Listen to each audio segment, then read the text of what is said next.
Assalamualaikum warahmatullahi wabarakatuh. Halo teman-teman, perkenalkan nama saya Nur Ajiza dengan NIM 24122011. Nah, pada kesempatan kali ini saya akan menjelaskan materi tentang pseudocode, yaitu salah satu dasar penting dalam pemrograman. Nah, sebelum kita belajar bahasa pemrograman seperti Python, Java, atau lain sebagainya, kita perlu memahami bagaimana cara menyusun logika pemrograman. Nah, disinilah pseudocode berperan. Baik, pseudocode membantu kita untuk berpikir secara terstruktur sebelumnya menulis kode yang sebenarnya. Nah, sebelum kita melangkah, kita harus mengetahui apa itu pseudocode.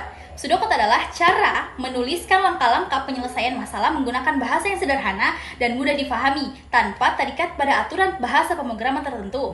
Jadi, pseudocode itu bisa dikatakan sebagai jembatan antara logika manusia dengan bahasa pemrograman. Apa saja sih tujuan pseudocode? Nah, tujuan dari pseudocode antara lain itu yang pertama, mempermudah memahami alur pemrograman, membantu merancang pemrograman sebelum coding, mengurangi kesalahan dalam penulisan, kemudian lanjut ke ciri-cirinya.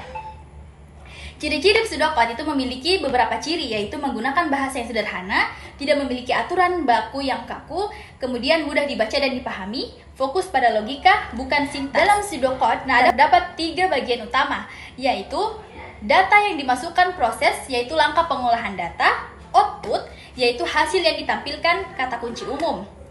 Nah, ada beberapa kata kunci yang sering digunakan pada pseudocode, seperti start dan end untuk menandai awal dan akhir, kemudian input untuk memasukkan data, kemudian print itu untuk menampilkan hasil, if, then, dan else itu untuk percabangan, for atau while itu untuk perulangan.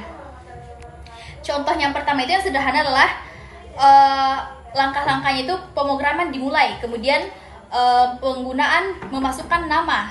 Nah, ketika nama tersebut sudah ditampilkan, nah itulah pemrograman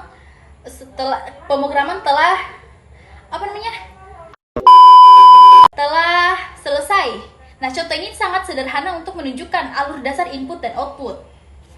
Nah, itu contoh pertama untuk menampilkan nama. Nah, bagaimana dengan menampilkan penjumlahan? Nah, contoh kedua adalah menjumlahkan dua angka. Nah, langkah-langkahnya, masukkan angka pertama, angka kedua. Nah, kemudian hitunglah kedua angka tersebut. Nah, maka tampilkan hasilnya. Di sini kita sudah melihat proses perhitungan.